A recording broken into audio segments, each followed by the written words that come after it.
For today's menu, gagawa tayo ng buttered garlic shrimp. Unahin nating palambutin ang mais. Sa malinis na kawali, igisa sa butter ang bawang at hipon.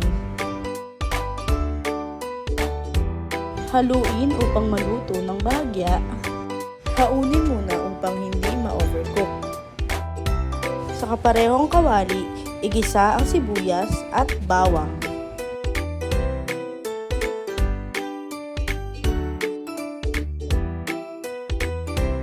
Lagyan ng tomato paste, oyster sauce, at paminta. Para sa dagdag pampalasa, lagyan ng Sprite at ng paprika.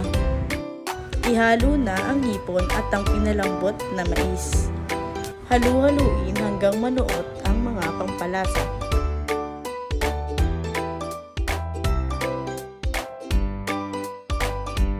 Pwede mo rin siyang i-finish ng spring onion at kain na!